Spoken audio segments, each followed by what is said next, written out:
அப்படியே மூவ் பண்ணலாமா?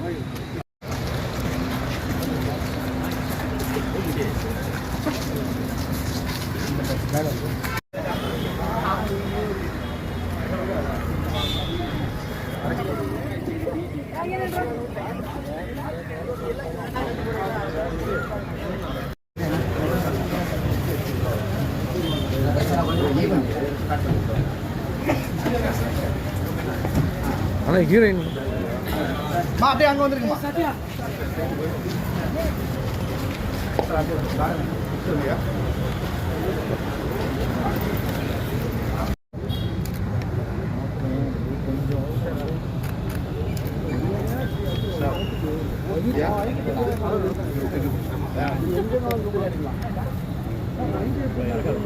அண்ணா கொஞ்சம் பின்னாடி வாங்கண்ணா. கொஞ்சம் பின்னாடி வரலாம், கொஞ்சம் பின்னாடி வரலாம். கொஞ்சம் பின்னாடி தரலாம்.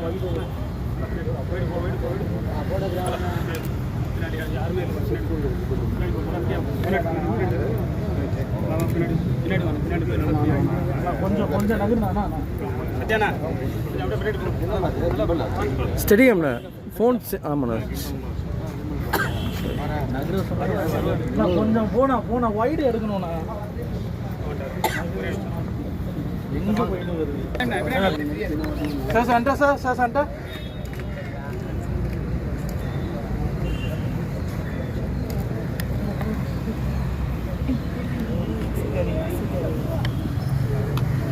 Okay bro, Karthik. ஓகேண்ணா. ஆமா.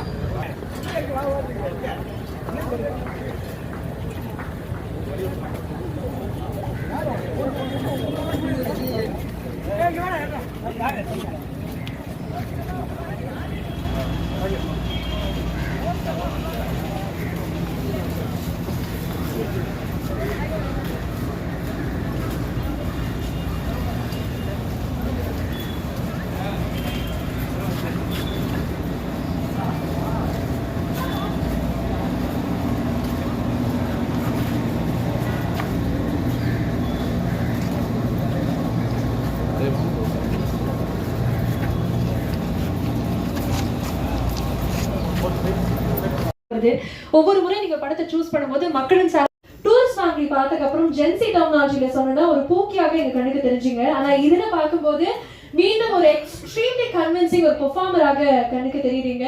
ரொம்ப ரொம்ப சந்தோஷமாக இருக்கு. இந்த ஒரு வடிவத்துல மீண்டும் கான்ட்ராடிக்டரியான ஒரு ரோல்ல உங்களை பார்க்க போறோம் அப்படின்னு சொல்லிட்டு சோ நீங்க இந்த படத்தை பத்தி எங்களுக்காக ஷேர் பண்ணணும்னு ஆசைப்படுறோம். So Sasikumar sir, over to you.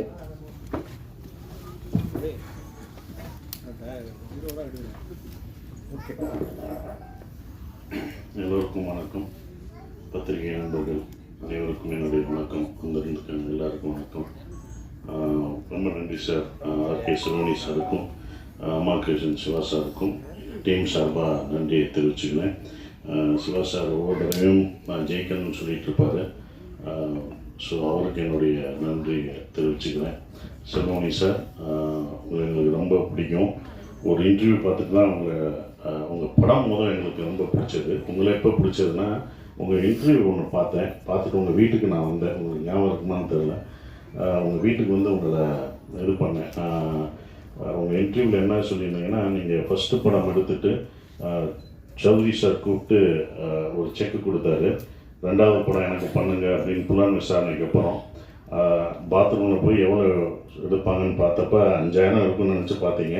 5 லட்சம் அட்வான்ஸ் கொடுத்துருந்தாங்க. அதை வச்சுட்டு நான் வீட்டுக்கு போகலான்னு போகும்போது ராவுத்தர் சார் ஃபோன் பண்ணி, விஜயகாந்த் சார் ஆஃபீஸில் ஃபோன் பண்ணி, விஜயகாந்த் சார் படம் அடுத்து 100வது படம் அவருடைய படம், அதை நீங்கள் தான் எடுக்கணும் அப்படின்னு சொன்னோடனே மறு நிமிஷமே அவர் போய் அந்த செக்கை என்னை ஃபஸ்ட்டு கொடுத்த ப்ரொடியூசருக்குலாம் நான் அடுத்த படம் பண்ணுவேன் அப்படின்னு சொல்லி அந்த 5 லட்சத்தை அவங்க கொடுத்துட்டு வந்ததை பார்க்கும்போது, இப்படி ஒரு மனிதர் இந்த காலத்துலையா அப்போ இருந்திருக்காங்க உங்களுக்கு அப்படின்னு சொல்லிட்டு நான் அவங்களை வந்து சார் எனக்கு ஆச்சரியமாக இருக்குது அப்படிலாம் பண்ணுவாங்களா சார் அப்படின்னு நான் ஆச்சரியத்தோடு கேட்டேன். ஜெயிச்சுட்டு அதே கம்பெனிக்கு பண்ணுவாங்களா சார், இது ரொம்ப சந்தோஷமாக இருக்குது சார் அப்படின்னு சொன்னேன். ஸோ அதில் எனக்கு அவரை ரொம்ப பிடிக்க ஆரம்பிச்சது. ஸோ அவர் இங்கே வந்ததுக்கு ரொம்ப நன்றி, எங்களை வாழ்த்துனதுக்கு ரொம்ப நன்றி சார். ஆர்ட் டைரக்டர் அவருக்கு இருந்து வரேன் நான். ஆர்ட் டைரக்டர் ரொம்ப சிறப்பாக பண்ணியிருந்தார். 3 படம் 2 படம் நாங்கள் பண்ணிட்டோம். அப்படி லைவாக அந்த செட்டு எப்படி பார்த்தீங்களோ அது போட்டிருக்காரு. ரொம்ப அமைதியாக இருப்பாங்க. அப்படிப்பட்ட ஒரு ஆர்ட் டைரக்டர். அதுக்கப்புறம் உதய் கேமராமேன், டைரக்டருக்கு ஏற்ற கேமராமேன் தான். அவர் பேசி நான் இப்போ தான் பார்க்குறேன். இங்கே தான் அவர் பேசியே நாங்கள் பார்க்குறோம். ஸ்பாட்டில் என்ன அது இருந்தாலும் பூமி இருந்தாலும் எவ்வளோ கஷ்டப்பட்டாலும் அவர் பாட்டுக்கிட்டு அவர் வேலையை அதை பார்த்துக்கிட்டு தான் இருப்பார். ஸோ அவ்வளோ சிறப்பாக பண்ணியிருக்காரு. அவருடைய படங்கள் முந்த படங்கள் எனக்கு ரொம்ப பிடிக்கும் அது. அப்புறம் எங்களுடைய கவிஞர் ரொம்ப நன்றி. ஈசானில் நாங்கள் முதல் பாட்டு அவர் கொடுத்தது, அது இப்போ வரைக்கும் அந்த இது அவருடைய உங்களுடைய இப்போ கவிதை சொன்னீங்க சார், அது நீங்கன்னு எனக்கு தெரியாது சார். ஆனால் நாங்கள் அதை கேட்டு ரசிச்சிருக்கோம்னு சொல்ல மாட்டோம். ரொம்ப உணர்ச்சிபூர்வமான அந்த கவிதை இப்போ நீங்கள் சொன்னோன்னே நல்லா ரொம்ப உணர்வுபூர்வமாக அதை எடுத்துக்கிட்டோம். நன்றி சார். மியூசிக் நீங்கள் வாங்கி பார்த்துட்டு அவர் தான் முதல் படம் பார்த்தார், நல்லா இருக்குன்னு சொன்னது அவர் தான். ஸோ அவருக்கு நன்றி. ஜிப்ரான் அவரோட நான் 4 படம் நிறையா இருக்குது, அதெல்லாம் முடிச்சு கொடுங்க. எப்போ கொடுக்க போகிறீங்க? இவர் நான் பார்க்கல, இப்போ தான் பார்க்குறேன். இன்னொரு படம் வேறு இருக்குது, அதெல்லாம் வேகமாக முடிச்சு கொடுங்க. ஸோ அவர் சிறப்பாக பண்ணியிருக்காரு. இப்போ நந்தன்லேயும் அதை அந்த படத்தை என்ஹான்ஸ் பண்ணி கொண்டு போனதும் அவர் தான். ஃப்ரீடமும் நாங்கள் எடுத்ததை விட அதை ரொம்ப அழகாக இது பண்ணி கொண்டு போயிருக்காரு. அவருக்கு என்னுடைய நன்றியை தெரிவிச்சுக்கிறேன். லிஜோ, இந்த படத்துக்கு நீ வந்த பிறகு அது வேறு மாதிரி மாறிச்சு. அது யார் ஹீரோயின் ஃபர்ஸ்ட் ஷேட்லாம் நாங்கள் போயிட்டோம். ஹீரோயின் எங்களுக்கு செட்டே ஆகலை. அதுக்கப்புறம் தான் லிஜோன்னு சொல்லும்போது அது யதார்த்தமாக அப்படி அந்த என்ன அந்த ஃபேமிலியாக அந்த இது இருக்கும்போது அவங்க நடிப்பு அவ்வளோ இதாக இருக்கும். படத்தில் பார்க்கும்போது உங்களுக்கு தெரியும்.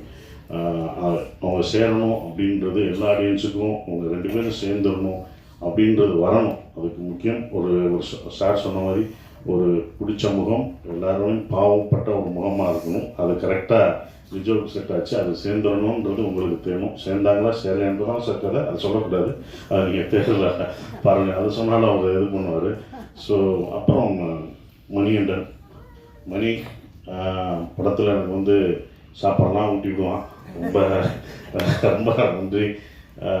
அவனோட இதை பார்த்து தான் நான் எனக்கு ரொம்ப அந்த கான்ஃபிடென்ட்டோட ஒரு இன்டர்வியூ சொன்னோம் பேசினது ரொம்ப பிடிச்சிருந்தது. ஸோ அவர்கிட்டே நான் பகிர்ந்திருக்கேன். நாங்கள் 2 பேரும் சேர்ந்து பண்ணது ரொம்ப சந்தோஷம்.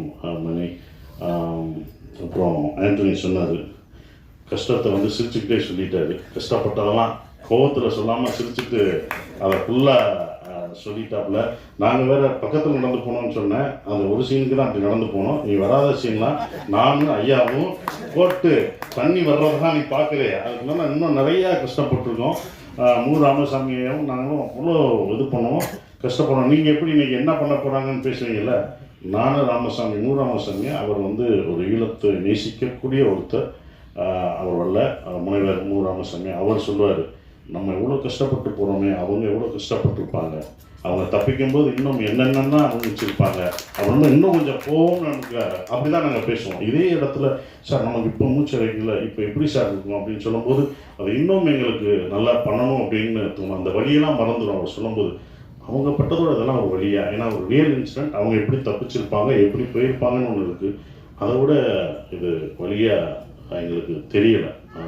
அதுதான் இந்த படம் வந்து எப்படி அவங்களே போராடினாங்க, அப்போ நம்ம அதை விட கொஞ்சம் போராடணும். ஃப்ரீடம்னு வச்சுட்டாங்கல்ல, அது கூட இல்லாட்டினா என்ன, எல்லாரோடையும் தான் போராடணும். ஸோ ரொம்ப சிறப்பாக ஆண்டனி 2வது படம் நான் ஏற்கனவே பங்குன்னு எனக்கு வந்து பிரம்மனில் நடிச்சிருந்தாப்புல, ஹீரோவும் நடிச்சிட்டு இருக்காப்புல. ஸோ சூப்பரான ஒரு விஷயமா இருந்தது. அப்புறம் ப்ரொடியூசர் பாண்டி, மேனேஜராக எனக்கு ரொம்ப இதாக தெரியும். முதல் சிவா சார் தான் பாண்டி வச்சு ஒரு படம் ப்ரொடியூஸ் பண்ணுங்கன்னு சொல்லும்போது அவர்கிட்ட நான் சொல்லுது, வேணாம் பாண்டி, நீ ப்ரொடக்ஷன் மேனேஜராகவே எது, நீ வாங்கி பழகியாச்சு, நீ ப்ரொடியூசர்னா கொடுக்கணும், அதை ஏன் வச்சுக்கோ, கொடுக்கணும், அதை நான் வச்சுக்கோ அப்படின்னு நான் சொன்னேன். இல்லை சார் நான் பண்ணுவேன் சார், எனக்கு கான்ஃபிடன்ட் இருக்குது அப்படின்னா. இல்லை பண்ணி இன்னொரு தடவை நல்லா யோசிச்சுக்கோ பாண்டி, அது பண்ணணுமா அப்படின்னு சொல்லிட்டு வந்து அப்புறம் கதை மாறிச்சு. இந்த கதை சார், இந்த கதையும் பண்ணணுமா, இது ரொம்ப இதுப்பா அப்படின்னு. இல்லை சார் நான் பண்ணுவேன் சார் அப்படின்னு சிவா சார் சொன்னார். பாண்டி ஏதாவது சொன்னால் அழுதுருவார்னால தான் அவர்கிட்ட சொன்னேன். சார் காசு கேட்டாலும் அழுதுறாரு சார், ஏதாவது சொன்னால் அழுதுறாரு சார். சார் காசு ஆர்டிஸ்ட்டும் டெக்னீஷியனும் கேட்டாலும் அழுதுறாருல சார், எப்படி சார் இது பண்ண முடியும் அப்படிலாம் நான் அவர்கிட்ட சொல்லிட்டு இருந்தேன். பட் என்னென்னா ஒரு கட்டத்தில் சரி அவருக்கு பண்ணுவோம், நம்ம அவரோட கான்ஃபிடென்ட் தான். அவர் நான் பண்ணுவேன் சார் என்னை நம்புங்க அப்படின்னு சொல்லி அந்த நம்பிக்கை தான், நாங்கள் வச்ச நம்பிக்கை தான் இவ்வளோ தூரம் ரிலீஸ் வரைக்கும் அவர் கொண்டு வந்திருக்கு.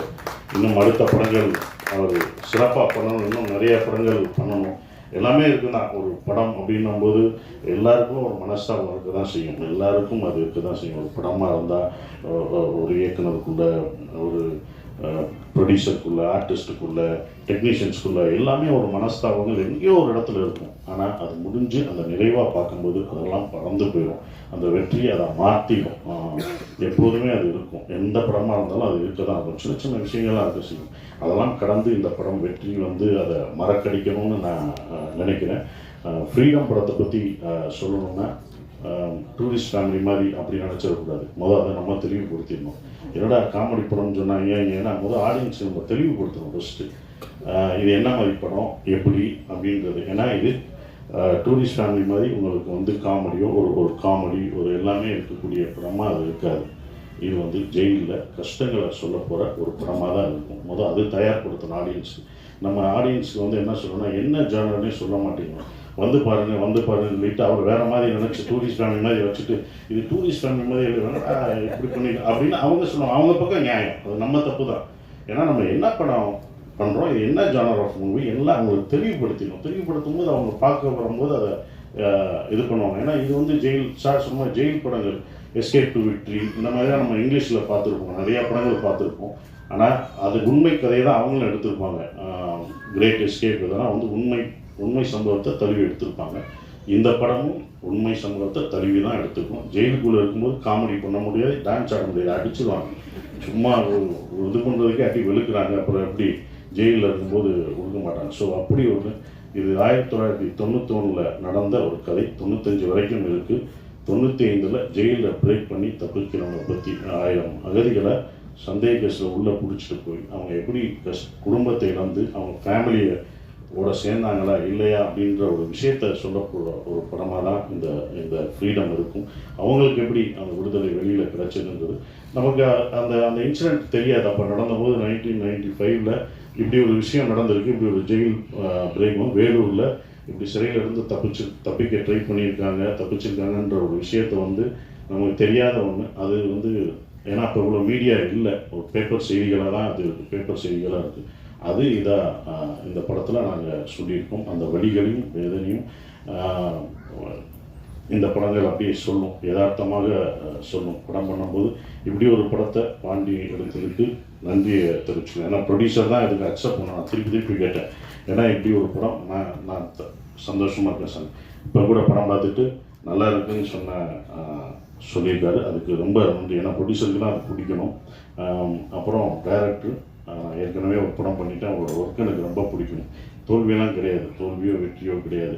நான் மேக்ஸிமம் பண்ணேன்னா புதுமுக இயக்குனருக்கெல்லாம் பண்ணியிருக்கேன். மேக்ஸிமம் இல்லை, எல்லாரையும் அதிகமாக நான் பண்ணது 11-12 புதுமுக இயக்குனர்கள் படத்தில் நடிச்சிருக்கேன், ப்ரொடியூஸ் பண்ணியிருக்கேன். அதுக்கப்புறம் தோல்வி இயக்குனர்களுக்கு தான் நான் பண்ணியிருக்கேன். வெற்றி அடைஞ்ச இயக்குனர் ஒன்றே ஒன்று தான், அது நாடோடிகள் முடிஞ்சு போராடி சமுத்திரகனி மட்டும்தான் பண்ணியிருக்கேன். அதுக்கப்புறம் நான் பண்ணதே இல்லை. அது நமக்கு சில விஷயங்கள் இப்படி தான் பண்ணணும்னு வரும், நம்மளை தேடி அப்படி தான் வரும். அந்த மாதிரி தான் இருந்தது. ஏன்னா வெற்றி தோல்வியெல்லாம் பார்க்கக்கூடாது, அடுத்த அந்த ஸ்கிரிப்ட் என்னவாக இருக்குது எப்படி இருக்குன்னு தான் பார்க்கணும். அப்படி தான் இந்த படத்தை நான் பார்த்தேன். சிவா சார் கொஞ்சம் சீரியஸாக தான் இருப்பார். ஏன்னா அவ்வளோ ஸ்ட்ரெஸ்ஸு அதெல்லாம் தான் இருக்கும், சிரிக்க மாட்டார். படத்துலேயே எங்களை சிரிக்கவே விடலை. இந்த இடத்துல லைட்டாக அவருக்கு தெரியாமல் நான் சிரித்தேன். அது சார் என்ன ஃபோட்டோவுக்கு சிரிக்கிறீங்க சார், ஃபோட்டோவுக்கு நான் நாளைக்கு ஒர்க்கு ப்ரொடியூசருக்கு தேவைப்படுமே அப்படின்னு நினச்சி உங்களுக்காக நான் அதெல்லாம் விட்டு வச்சுருக்கேன். நீங்கள் போடுறீங்களா சிரித்து போஸ்டர்லாம், அது உங்களை நினச்சி ப்ரொடியூசரை நினச்சி நான் பண்ணது. அன்னைக்கு போஸ்ட்டு கேட்பீங்க, எங்கே சார் முதல் நாள் போஸ்ட்டு போனோம் சிரித்த மாதிரியே இல்லை. அதே மாதிரி அந்த ஒரு ஃபோட்டோவில் அங்கே நின்றுட்டு சிரிச்சிருப்பேன், அதை எடுங்க, அங்கே நிறையா சிரித்து வச்சுருப்பேன் அப்படின்ட்டு தான் இருக்கும். ஃபோட்டோவுக்கு சிரிப்பேன், சார் சிரிக்கக்கூடாது, சிரிக்காமல் எடுங்க, அப்படி திரும்பும்போது அப்படி சிரிச்சுங்க எடுத்துட்டு இதுதான் பப்ளிசிட்டிக்கு யூஸ் ஆகும் வச்சுக்கூடாது, சிரித்த மாதிரி புறம்போது போட்டுருந்தா அப்படின்னு தான் இருக்கும். அதே மாதிரி தான் லிஜோ சிரித்த மாதிரி ஒன்று இருந்தது. அப்போ லிஜோட்ட கேட்டேன், நீங்கள் டைரக்டருக்கு தெரியாமல் தான் அந்த சிரிச்சா அப்படின்னு. ஆமாம் சார் அப்படின்னு. ஸோ அப்படி தான் அது நடந்தது. ஸோ அவரோட அந்த அந்த கன்சீவ் பண்ண ஒரு விஷயம், இப்படி தான் இருக்கணும், இப்படி தான் வேதனைகள் இருக்கும், இப்படி தான் இருக்குன்றது அழகாக அந்த சிறைச்சாலையில் எப்படி இருந்து எப்படி இது பண்ணாங்களோ அது நிஜமாகவே நாங்கள் ஒவ்வொரு அடியும் நிஜமாகவே விழுந்தது. கையெல்லாம் உடஞ்சது, அடிக்க தெரியாமல் அடித்து என் கையெல்லாம் உடைச்சாங்க. கத்துறேன், ஐயோ ஐயோன்னு கத்துறேன். சூப்பராக நடிக்கிறாரு, சூப்பராக நடிக்கிறார் போட்டான் இதே கையில். நான் சொன்னேன், இந்த கை எனக்கு ஏற்கனவே அடிபட்டுருக்கு, நான் இங்கே அடிக்காத எங்கே வேணால் அடி. தலையில் தொங்க விட்டாங்க. அடிக்கும்போதே நான் கத்துறேன், ஆடு கத்துனேன். யாரும் ஒருத்தரும் வரவே இல்லை. என்ன சார் பயங்கரமாக அடிக்கிறார், தந்துரமாக நீங்கள் கட்டுவேன் டே அப்படின்ட்டு நிஜமாக விழுந்துச்சுமா. அப்புறம் தான் எல்லாம் இது பண்ணாங்க. ஏன்னா ஃபைட்டர் அடிக்கும்போது கரெக்டாக அடித்தார். அவர் நடித்த ஒருத்தர் அவர் தவறாக இது பண்ணார். ஸோ அதெல்லாம் மீதி தான் வந்திருக்கோம். நாங்கள் அது சிறப்பாக இருக்கிறது. ரொம்ப நன்றி. இந்த படத்தை நாங்கள் ரொம்ப சொல்லக்கூடாது, இது எப்படி இருக்கும் அப்படின்னு. நீங்கள் படம் பார்த்துட்டு நீங்கள் அதை விமர்சனம் பண்ணி எப்படி வந்திருக்குன்ற ஒரு விஷயத்தை சொல்லுங்க. ட்ரூ ஈவெண்ட்ஸ் அப்படி தான் இருக்கும், அப்படி தான் பண்ண முடியும் அப்படின்ற ஒரு விஷயம் இருக்கும். அதனால தான் அதை சிரிக்கக்கூடாதுன்னு சொன்னார். அப்புறம் இதில் நான் மறுபடியும் ஸ்ரீலங்கன் பாஷை பேசியிருக்கேன், என்ன அடுத்தடுத்து பண்ணுறீங்க, என்ன அடுத்தடுத்து ஈழத்தமிழில் பேசுகிறீங்க அப்படின்லாம் கேட்டாங்க. அதுவும் தமிழ் தாங்க, அது என்னோட தமிழ் தாங்க, அதை நான் பேசுகிறதுல என்ன 4 படம் 5 படம் வந்தாலும் அதே இதில் நான் 10 படம் பண்ணாலும் அது பண்ணுவேன். அது தமிழ் படம் தான், நான் தமிழ் தான் பேசுகிறேன் அப்படின்ற ஒரு விஷயம். அந்த தமிழ் இதுதான் முன்னாடி பண்ணோம், டூரிஸ்ட் ஃபேமிலிக்கு முன்னாடி பண்ண படம் தான் ஃப்ரீடம். அது பல தாமதங்களாகி அது வெற்றிகரமாக இவ்வளோ தூரம் கொண்டு வந்திருக்கதே ஒரு வெற்றி தான், தேட்டருக்கு கொண்டு வந்தது. அது எனக்கு ஸ்ரீலங்கன் பாஷை இங்கே பேசினதான் டூரிஸ்ட் ஃபேமிலிக்கு நிறைய யூஸ்ஃபுல்லாக ஆச்சு. அந்த அம்மா தான் நான் நிறையா பேட்டியில் சொன்னேன், எனக்கும் கற்றுக் கொடுத்த ஆசிரியரை மறக்கக்கூடாது, அந்த அம்மாவை நான் என்றைக்கும் மறக்க மாட்டேன். எனக்கு ஸ்ரீலங்கா அவங்க தான் எந்திரிங்கம்மா, அவங்க தான் எனக்கு எல்லா இன்டர்வியூ சொல்லுவேன். மகேஸ்வரி அம்மாவை அம்மா அவங்க தான் எனக்கு ஸ்ரீலங்கன் பாஷை நல்லா படுத்தி எடுத்துட்டேன். அது வேறு சில விஷயம் அவங்ககிட்ட கேட்பேன், இது கரெக்டாங்களோ அப்படின்லாம் கேட்பேன் நான். இல்லை நீங்கள் ரொம்ப எழுத்தெல்லாம் பேசுவாங்க, அப்படிலாம் பேச மாட்டாங்க அப்படின்றத நார்மலாக அப்படிலாம் பேச மாட்டாங்க, இப்படி தான் பேசுவாங்க அப்படின்னு சொல்லுவாங்க. ஸோ அவங்களுக்கு வாங்கம்மா, நீங்கள் வாங்க, உங்களை பார்க்கட்டு வாங்க, யாரா ஒரு அம்மான்னு இருக்கேன், அந்த அம்மா யாருன்ட்டு நானும் 2 படத்துக்கு கதவிட்டு இருக்கேன், வாங்க என்னோட சீட்டு உட்காருங்க. ஸோ அவங்க இந்த படத்துலேயும் நடிச்சிருக்காங்க, அவங்க டீச்சர். நன்றிம்மா, அவங்களுக்கு எனக்கு குரு கற்றுக் கொடுத்த அவங்க தான். அவங்க அப்படியே எங்களுக்கு சொல்லிக் கொடுத்தாங்க டீச்சர். அவங்க நிறையா நாங்கள் இது பண்ணியிருக்கோம். நன்றிம்மா, எங்களுக்கு 2 படத்துக்கு சொல்லிக் கொடுத்ததுக்கு. நீங்கள் அடுத்தடுத்து படங்களும் வருவேன். அவங்களுக்கு கொஞ்சம் பிஸி ஆகிட்டேன் நான். என்னென்னா இப்போ ஸ்ரீலங்கன் இந்த ஈழத்தமிழ் பேசும்போது படங்கள்லாம் வெற்றி அடையும். ஏன்னா சுலபமாக ஈழத்தமிழ் பேசுகிற படங்கள் அவ்வளோ வெளிவரதே கஷ்டம். அதுவும் வெற்றி அடைகிறது ரொம்ப கஷ்டம். அதை பார்ப்பாங்களா அப்படின்ற ஒரு டவுட்லாம் இருந்தது. இந்த படங்கள் யார் பார்க்க மாட்டாங்கன்றது. ஆனால் உலகத்தமிழர்கள் எல்லாமே அதை பார்ப்பாங்கன்ற நம்பிக்கை இருந்தது. அதை எப்படி கொடுக்கணும் அப்படின்றது இருந்தது. ஏன்னா ஒரு கான்ட்ரவர்சியான சப்ஜெக்ட் தான். அந்த கான்ட்ரவர்சியை நம்ம அதை தணிக்கை குழுவில் இதாகாமல் பார்த்துக்கிற ஒரு விஷயம் இருக்குது. அப்படி தான் 2 படமே எடுத்தாங்க. இதெல்லாம் கான்ட்ரவர்சியானாங்க, நான் நடிக்கிறதுனால கண்டிப்பாக கான்ட்ரவர்சியாக இருக்காது அப்படின்றத நான் உத்தரவாதம் கொடுத்துறேன். அப்படிலாம் எதுவுமே வராது. அவர் ஏற்கனவே பட்டனால சிவா சார் ஏற்கனவே ஒரு படம் பண்ணி நிறைய சென்சார் அதனால் இந்த படம் எப்படி சென்சார் ஆகாமல் கரெக்டாக எதை சொல்லணும், எதை சொல்லக்கூடாது, எந்த விஷயத்தை சொல்லணுன்ற ஒரு விஷயத்தை சிவா சார் இந்த படத்தில் சத்ய சிவா அதை என்ன சொல்லணுமோ சொல்லிட்டாரு. ஸோ இது எந்த அரசியல் பேச போகிறதில்ல, எந்த அரசியலையும் யாரையும் கான்ட்ரவர்சியாக தாக்கி இந்த படம் பேசாது.